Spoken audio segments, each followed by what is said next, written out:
नमस्कार, नादी टीवी देख रहे हैं आप और मैं हूं आपके साथ नसी शर्मा। और चलिए बुलेटिन की शुरुआत करेंगे, जहां मध्य प्रदेश के मुख्यमंत्री डॉक्टर मोहन यादव ने स्वच्छ सर्वेक्षण 2024-25 में शामिल किए गए प्रदेश के 8 शहरों को पर राज्यवासियों को बधाई दी है। मुख्यमंत्री ने कहा कि इंदौर को लगातार 8वीं बार नामांकन मिलना प्रधानमंत्री मोदी के स्वच्छ भारत अभियान की सफलता और राज्य की प्रतिबद्धता का परिणाम है। भोपाल, ग्वालियर सहित अन्य शहरों का भी बेहतरीन प्रदर्शन जारी है और ये प्रदेश के नागरिकों की जागरूकता का प्रमाण है। इसी मौके पर उन्होंने अपनी विदेश यात्रा का भी जिक्र किया और कहा कि दुबई और स्पेन में निवेशकों से मुलाकात कर प्रदेश की क्षमताओं को वैश्विक मंच पर प्रस्तुत करेंगे। उन्होंने कहा कि मध्य प्रदेश सरकार हर क्षेत्र में समान रूप से कार्य कर रही है और विदेशी निवेशकों को राज्य में व्यापार बढ़ाने के लिए आमंत्रित किया जाएगा। इस साल की जो घोषणा हो रही है उस घोषणा में भोपाल फिर एक बार हमारे लिए गौरवान्वित करने वाला मौका दे रहा है, जिसके आधार पर उसको अपना खूबसूरती, प्राकृतिक खूबसूरती और स्वच्छता तीनों क्षेत्रों में भोपाल देश का आदर्श नगर बन रहा है। मेरी अपनी ओर से बधाई। ग्वालियर भी उसी श्रेणी में है, भोपाल और ग्वालियर उस श्रेणी में है जिनके कारण से हमको लगता है कि हाँ, भोपाल की राजधानी के स्वरूप पूरे देश की राजधानियों में सर्वश्रेष्ठ स्थिति में पहुंच रही है। आइए हम सब अपने ये स्वच्छता संरक्षण के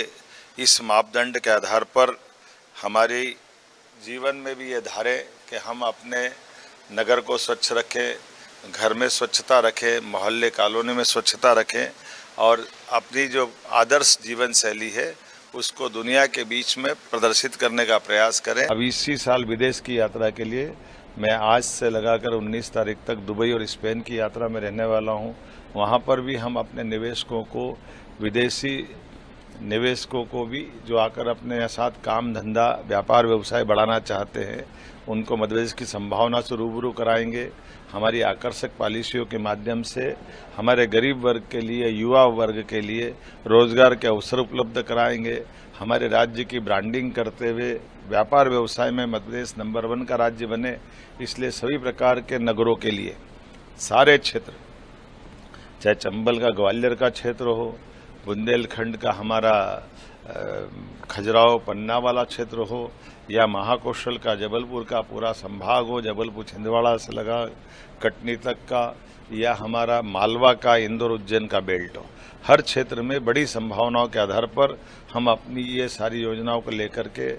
विदेश में भी इसी प्रकार से निवेशकों को मौका दे करके बहुत अच्छी प्लानिंग की है। पूरे दिन की, सुबह से लगा के रात तक की, और वहाँ की सरकार के साथ निवेशकों को बिठा करके मध्य प्रदेश की विशेषताओं को बताएंगे और रोजगार के अवसर उपलब्ध कराने के लिए, खासकर मध्य प्रदेश को समृद्ध बनाने के लिए हमारा ये